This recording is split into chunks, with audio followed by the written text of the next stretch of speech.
Hey, welcome to Clarksville Vibe the Show. I am your host, Kevin Kennedy Jr. Thank you so much. We are so excited. We've taken a little break, and if you're watching this online or you're seeing a clip of it, you'll notice we're in a brand new studio.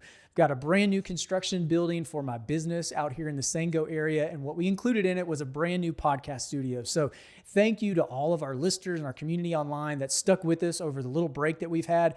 Oddly enough, we've actually grown over the time that we had a break from releasing episodes, but we are here back today telling the stories of people here in Clarksville, Tennessee who make this place the greatest place to live in America. It's my honor. We are on episode 60-something, rounding third and getting to 70, 75. We've just told lots of great stories. Today's guest is like no other. She is a staple of our downtown. She is a serial entrepreneur. She is someone that always meets you with a smile, always brings you good advice, and is always cooking something up in her brain to try something new and add value to our community. She is Jody Isaacs. If you have met her, seen her downtown, see her story published somewhere, you know she's someone that we want to get to know more about because she is the epitome of someone who's making our community great in lots of different ways. So thanks for checking us out. Make sure you share this episode with someone. Make sure you send this so they can hear great stories like Jody that we're about to hear today of people who are making Clarksville awesome. So thanks for joining in, Jody. Thanks so much for the time. Oh my gosh. I'm going to fan myself. That was thank you. Well, it's for all that true. Lovely intro. Yeah, right. It's all true. It's just it's different to hear it than read it, right? So Yeah. when these things are so said much. audio wise, it does make you feel a little different. But we're really appreciative of your time. We know that you've got your hands in a lot of fires downtown, a lot of cool stuff going on. So to take the time to be with us as our first guest in this brand new studio. This is awesome. Yes. It's gorgeous in here. Well, thank you. And so comfortable. Yes, and I probably should go ahead and give shout out to my wife. She designed everything Oh. back here, picked it all out, Oh, yeah. picked out the couches and everything. So Perfect. Ben Ross is a creator here in our community. He helped us kind of design the technology behind it all. So we're really excited. We've been Nice. using local people to make this stuff happen. That's the way it works. Yeah. Love it. So I want to talk about where you are right now, and then we're going to reverse back a little bit Okay. right now. But one of downtown Clarksville's retail gems is the Clarksville Collection, right? Thank you for Such that. a very, very cool store. Lots of Clarksville memorabilia. In fact, you brought me some gifts. I got a new T-shirt. The T-shirt that I'm wearing right now is a Clarksville Collection shirt. Yeah. Definitely gives off the trendy vibes and makes me look a lot cooler than I am. But got lots of cool knickknacks and things that are real central to our community. That kind of business, that version of your investment into downtown is relatively new, 2 or 3 years, if I remember correctly. So talk to us a little bit about the mission behind Clarksville Collection, and then tell us, where did the idea come about?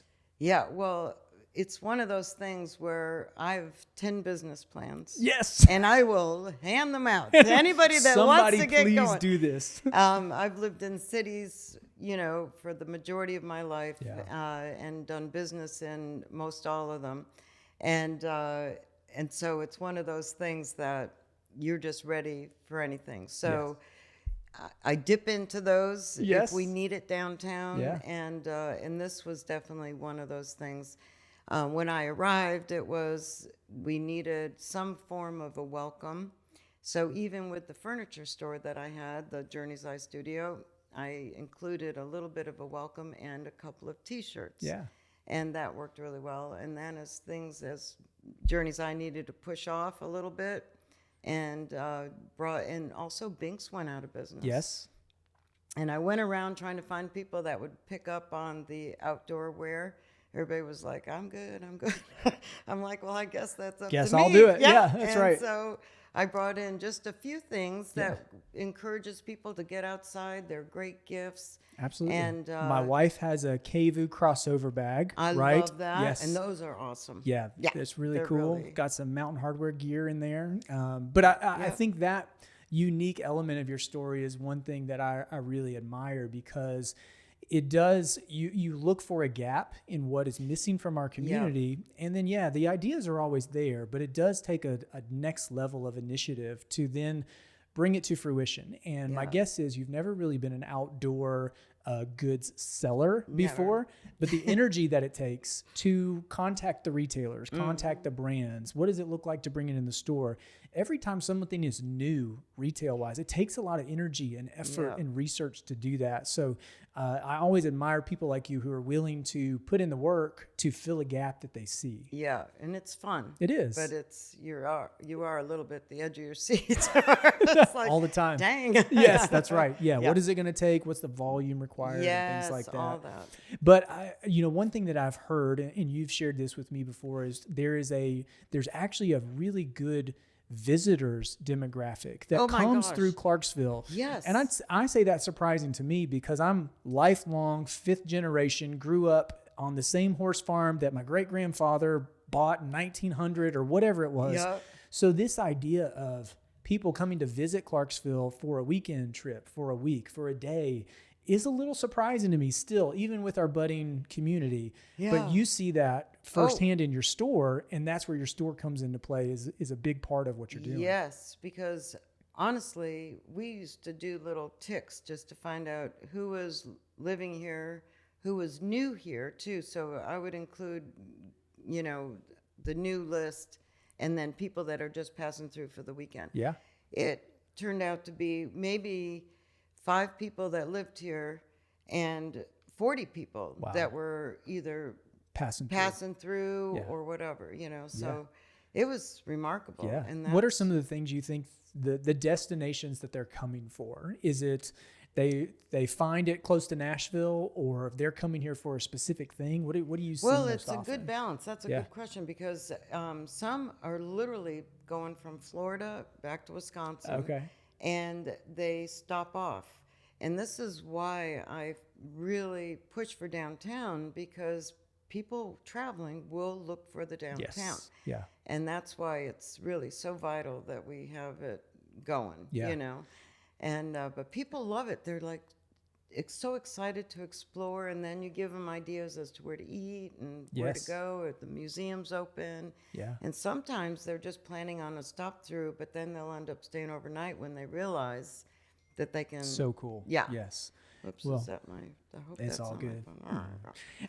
What's really exciting about that is we do have people that stop in, right? And then they notice, here's the unique element about our downtown is you do have some spots where it feels like a big city, but your overall kind of experience is very much small town. Yeah. You walk down Franklin Street and it doesn't feel like you're walking down Broadway. It doesn't feel like you're walking down Demumbrian or whatever it may be in Nashville, but you go into some of the establishments and they're the quality of anything that you could get in a big city. Yeah. Yada is as good of a restaurant as we have at all. And it would compete with anything in Nashville. That's Black Horse is such a staple.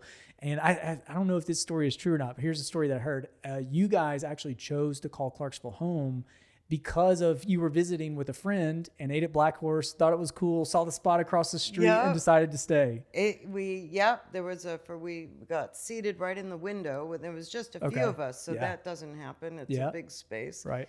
And then we looked out, saw the for sale sign on the building that we're in, called it. The next morning we got a call back, and that was the end of that. That's the story. Yeah. Wow. So do you own the building? Yeah. I did not know that. Oh, yeah. Wow. So you really took the risk to make the investment and made it work. Yeah. What was that like? Because, your history is some bigger cities. So tell me a little bit about that. But, when you come to a market like Clarksville, you see this great opportunity. When you're considering making the financial investment, obviously there's got to be some resources in place, but there's a big gut check of never been here before. Why is it empty? What situation, state is the building in?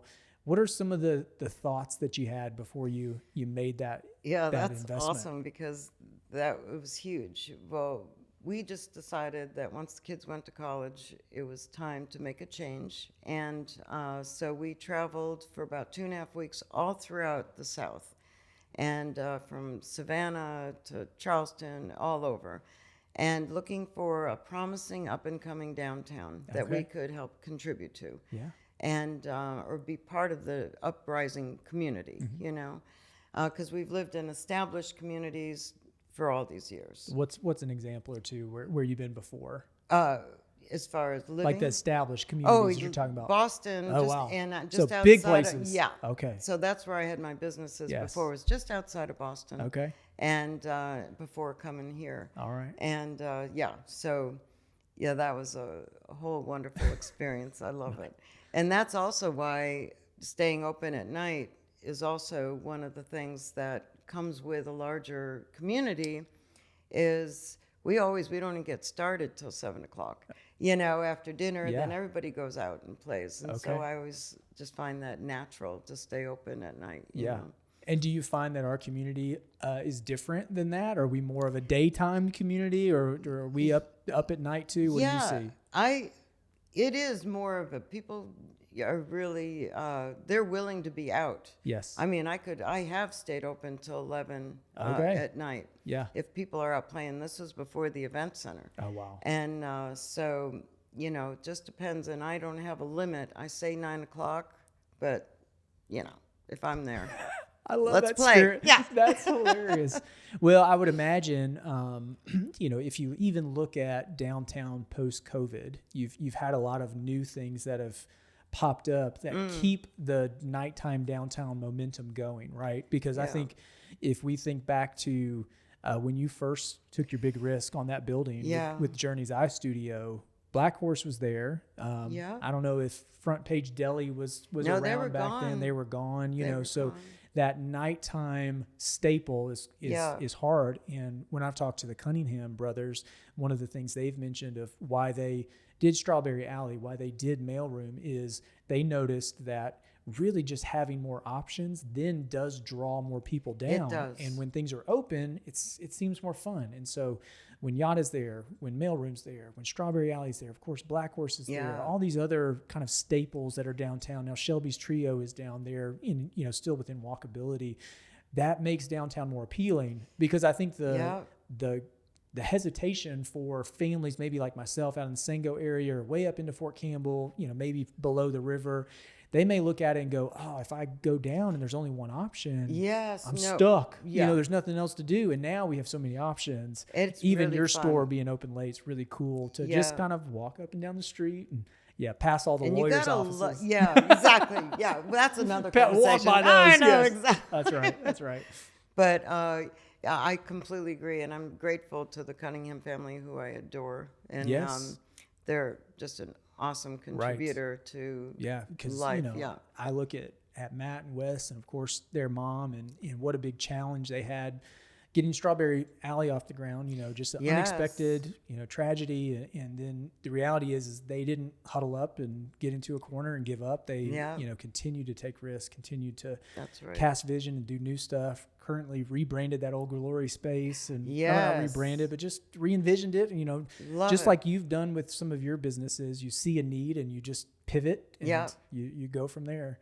And I got to give Steve a shout out too, because he's built a lot in Strawberry Alley, Mailroom, and Old so let's talk about that. So Steve is kind of if I use this term out of hand, forgive me, but like the machinist, the creator in some of these. He's brilliant. Yes, and so tell us a little bit about what was originally Journey's Eye. And you came here with something that was totally unique, doing business really all around the country.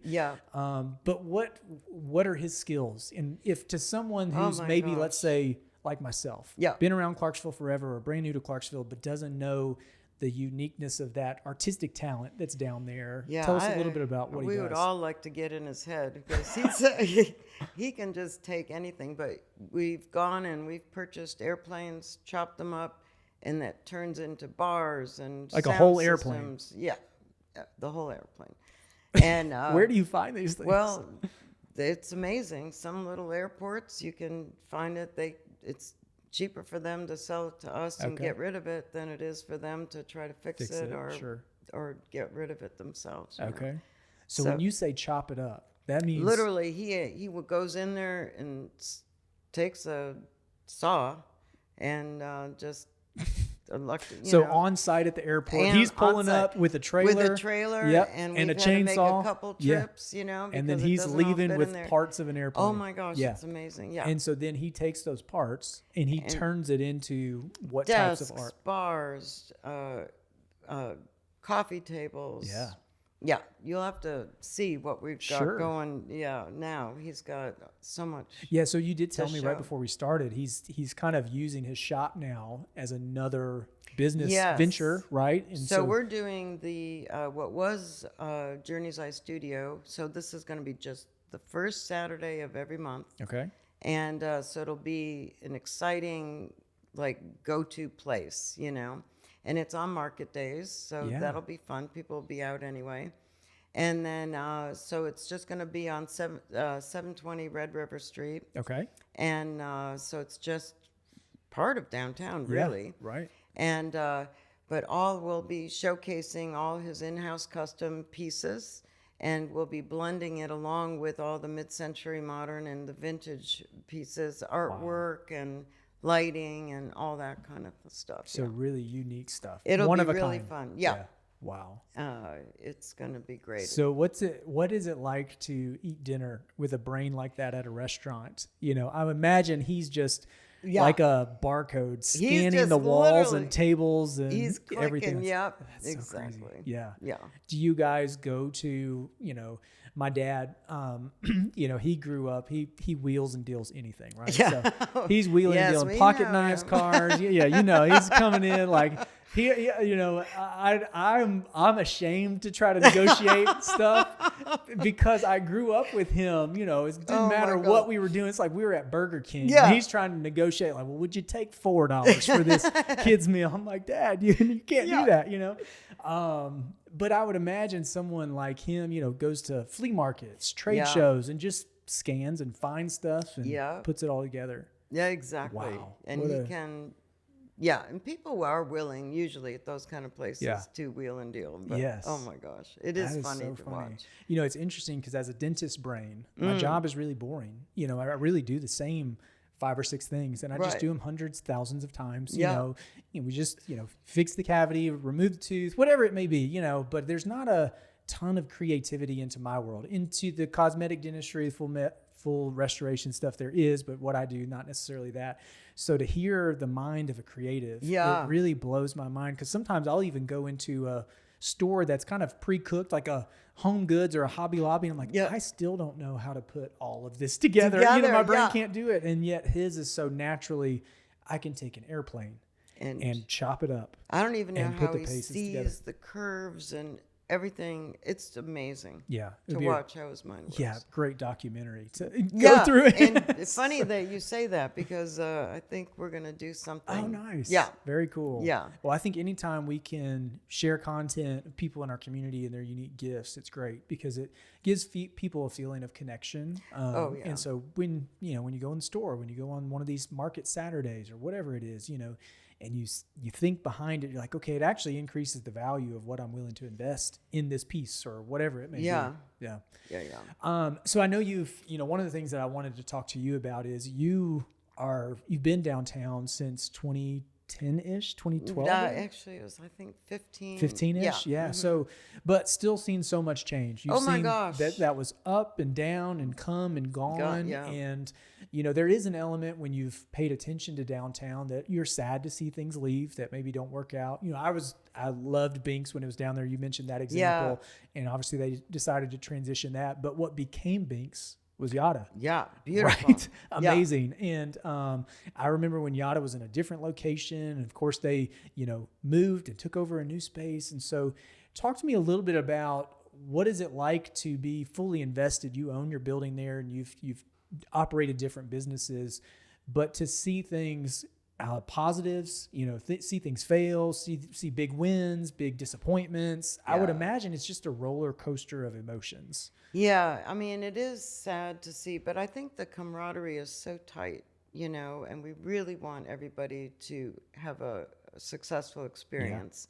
Yeah. And success is a whole nother subject, because it can look in so many different ways. You don't have to stay there for 15 years to be successful, But if you're contributing to the cause, sometimes we only need that little lift for a few years. Yeah. And if that's lifted you to the next thing, great, but then something else will come in and continue, But that's what I love, is that we all really hang pretty close together. Yeah. And I love that. Who are some of the people that you feel like when you're kind of coming here, you would buy a building the next day? That's a crazy story to me. But, people, when you opened up, who were some of those downtown staples that reached out to you and helped you feel like a welcome part of this camaraderie that you're talking about? Oh my gosh. I mean, I think everyone that walked by was so encouraging. Yeah. But I must say, because Jim Durrett was the mayor County at the mayor, time. sure. He was just, and he still is. I Yes. still text him. Yeah. And but an amazing resource and friend too, to reach out to. But he was so supportive to get downtown going. Yeah. And he would make the rounds, and make sure that he got everywhere, and put $1 down here or there, So he was awesome. Yeah, that is encouraging because, he has obviously been around in our community his entire life, grew up in the Ringgold area. And there's an element, when you've been around here forever, you see things kind of come and go. But that fervor that he had to really cast a vision for downtown that included the arena and, and the downtown commons. Absolutely. I mean, he's still a good old boy, but to make sure that he put the effort into meeting someone new like you to, invest into a product that maybe wouldn't fit his normal day-to-day activity, but yet wants to see downtown be successful and see things like you take the next step. He was, and still is, a great part of our downtown story for sure. Yeah, definitely. And then Fred Landis too, from F&M. Oh man. Oh, he's so nice. Yeah, he's such a gem, and his whole family, and they embraced us to no end. Wow. Just thoroughly embraced us. Yes. And used a lot of the Journey's Eye items, and I would search things out for them because he did all the decor for the F&Ms around. Yeah. So that was a lot of fun. Yeah, there's two great staples to my our gosh. downtown. Yeah. What is something, I don't want you to share anything that is, on the back end, but what's something that you feel like downtown is missing right now? Well, I mean, just to be out there, we don't have nearly the selection that we could. There are some buildings that are lacking in zoning, things are allowed to be there that really should be upstairs and retail downstairs. So that is probably I think the biggest thing that's holding back the vibrancy of our downtown. The street view of just having available retail space. Yeah, because we need, children something. Sure. You can just go down the line and just, we could all come up with something that's needed to keep an alive downtown. Yeah. But the thing that is exciting is the living between Leo Milan building and then I guess the Snuff building was just released that someone's interested in turning that into some living space. Yes. Both beautiful, just the right distance, walkable, but that will create real vibrancy. Yes. And then some other things there are some things we cannot do until are people that are living there, because you can't just depend on the walkthrough. Sure. You need people that are there. And then just think how that's like a magnet. Yeah. You bring your friends, bring, right. Then there's a place to come visit. Yes. And so we're getting there. I mean, I think. I look back, I went away to dental school. I left Austin P in 2006, came back at around 13. And, I remember the first couple years I was back, it was very much still Nashville centric. Like, if it was really something special that you were doing, like, we're probably going to Nashville. And then that is no longer the case. No. We feel like we've got really great places that are worth staying here, that bring great value, same level that Nashville does in some areas. We mentioned Yada before. It's one of my wife's favorite things. Everyone has their favorite little thing at Yada. Hers is the eggplant parmesan. Oh, me too. I completely agree. Man. Well, and mine is the tiramisu. So when they said best bite in town, I was like, and I already know. I think it's some of the best carbonara that is around. Darla shared with me a story right when they opened, and I don't have any food experience. I've never really been a chef or been in the restaurant business at all. So I had no idea that cheese was so critical, right, to the overall product. So, they're importing this big wheel of cheese. And she's telling me this story, in only ways of telling the story that she can. And my mouth is just dropped. I can't believe you went to this much extent to research, locate, identify I don't know if it's a manufacturer or supplier. I don't know what you call them in Italy, but you're bringing wheel of cheese that is this big thing and a big expensive investment to make these plates that we get to enjoy. And that was really cool. Of course, in her place, she's got artwork from all over. It looks really, really nice. Just a great vibe down there. I really enjoy her absolutely. whole energy and all that. Yeah. So I next kind of conversation that I'd have with you is, encouragement for some of our younger generation, right? We've got this really cool Gen Z population that is maturing. They have the world at their fingertips through technology, and they're really willing to try a lot of things. I think there's some element of a widespread, we want to be entrepreneurial in our mind, even if there's maybe a base job, they like these side hustles that they have. So they're willing to take risks. They're willing to try new things. For someone who may be listening or maybe has a kid, a niece, nephew who would find this beneficial, what does Jody Isaacs say to someone who's nervous about taking their first chance and nervous about, if I do this and it doesn't work, what does that mean? What would you say to them? I've taken in a lot of these young ones, and so the thing to encourage is to be yourself. Don't try to be what you think someone else wants you to do, and find that passionate piece in you. And I just say, write all those down. Everything that you're completely I always use a big flip chart. Yeah. So you can't miss it, and and every time you walk by it, write down something that comes up. And then go backwards and start just crossing off, well, that can wait till I'm 30, this can wait, later. But right now, these are the 3 or 4 things that I'm the most passionate about. Casting a vision for your life. And you can form that into a little business, where you're capturing all the things you love. And then you take that step. Yeah. You literally, you're not allowed to say, I can't do it. Yeah. And so that's the biggest thing is taking that first step. Yeah, it is the hardest. It is. Yeah. And but it's doable. It's doable. And even if it's in the smallest way, and if I am really speaking with them and there's a way that I can get that to happen, I will do it, you know. Yeah. But and I've done it on several occasions. Yeah. But I get a lot of these kids, and it makes my heart so happy, that come back and hang out in my little welcome room. And they're eating snacks and playing chess, and sometimes we get into these kind of conversations, and it's awesome. Yeah, it is. I've told people the story before. I probably sat on this idea of this podcast for probably 2 years, just out of fear. Out of, is anybody going to care? Is anybody going to pay attention? And it was that first step. Yes. Okay, I think I know exactly what I would call it. The theme of it, like what we would talk about, but taking that first step to tell someone, hey, I'm going to do this.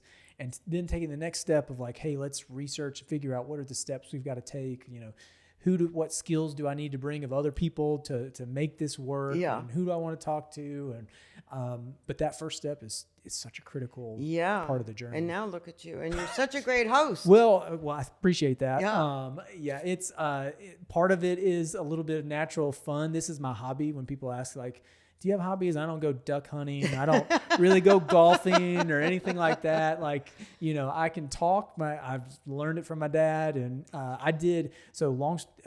funny stories, I did TV media as a high school student at Rossview High School. So when Rossview High opened in 2002, they launched a TV program that they had originally launched at Northeast, and that teacher transitioned over. And I was becoming a junior in high school, and she was starting this program there. And so we got to set up the first studio, and during the days of high school, we got to make the announcements on the TVs, and it would go to all the TVs in the classroom. So cool. So, back in 2003, having a TV in every classroom was That's pretty huge, yeah. So saying our age a little bit now, but this is fun for me. The thing that I love most about this, though, is that I get to help magnify the story of people who really are contributing to our community, right? And I get so much great feedback from our community of people who hear stories for the first time and they thought, I didn't know that was here. I didn't know that connection was there. I didn't know Fred Landis was the person who did this, or that Jim Durrett was so critical. These are the stories that people like you sharing on this platform, they really stay around forever. And as people are scrolling through all the episodes, they get to hear these great stories. It builds a lot of pride in our community. And I just get to be this part on the sideline that just helps ask questions. Tell me about this, tell me about that. Everyone's favorite thing to talk about is themselves or their own story. So I get the easy job. This has been a lot of fun. Yeah. No, you're perfect at it. Well, I appreciate that. So next thing, we're going to round third and kind of head for home here. But, the other thing that I wanted to ask you is every time you take that first step, it never goes like, straight up on the on-ramp of success, right? We always have this little element of, downside of challenges that come along. We have some things that may create us a little bit of adversity as we get through something. So when you're, going through the challenges of owning multiple businesses and doing things like that, how do you get through that adversity? Because it could be financial, it could be employee related, it could be, oh, you know what? I've owned this building that was constructed however long ago, and just in construction wise, like we've got challenges. But how do you have the mindset to not give up, to like keep going through challenges and say, this is really what we're doing? It's so funny that you chose that as a very last ending thing, because I'm in that right now. I'm in That's the best answer, though. All of it right now. Yes. And you just keep going. And the thing is that no matter what happens, you've poured yourself into it.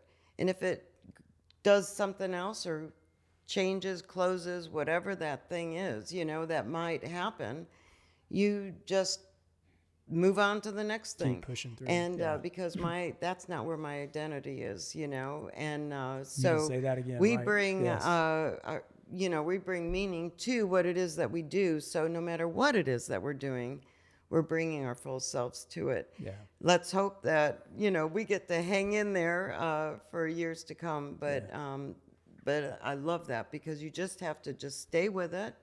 Not go down with it. Sure. You keep lifting it in yourself, and be grateful, I think, for everyone that contributes to it. Yeah. Well, I know you're not slowing down. You're not hitting the brakes at all. And I love the thing that you said, I'm in it. And because really everyone you talk to that's honest and will be vulnerable enough to share, yes, this part of the business may be doing great. This part of the business I'm really struggling with. This part is keeping me up at night.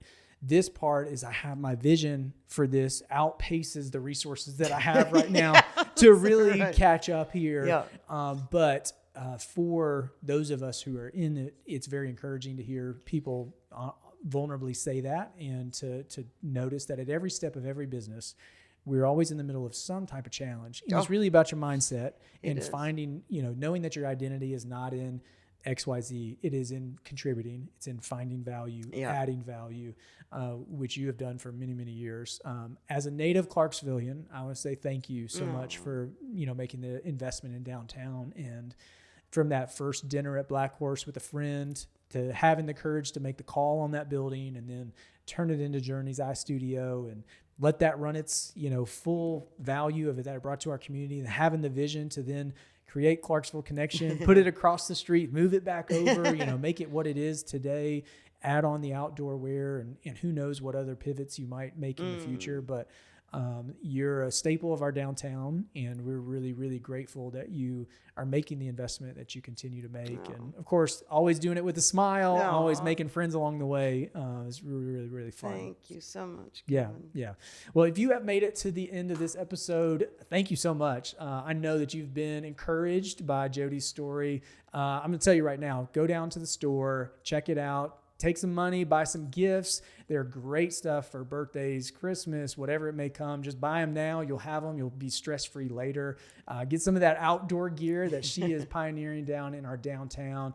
She is really making a difference. She is one that is going to be the center of welcoming people into our community and then telling them where to go, where they can eat, where they can shop, where they can find entertainment and attractions. So go say hey, tell her you saw her on the podcast, heard her on the podcast, and tell her thank you for continuing to make investments in our community. We're going to keep bringing you great episodes like this of more people here in our community who are making great waves of contribution, making this place the greatest place to live in America. Make sure you hit subscribe so every time a new episode comes out, every other Friday, you're catching that content. You can keep up with us on our journey. Thanks so much. I'm Kevin Kennedy, and we'll see you on the next show.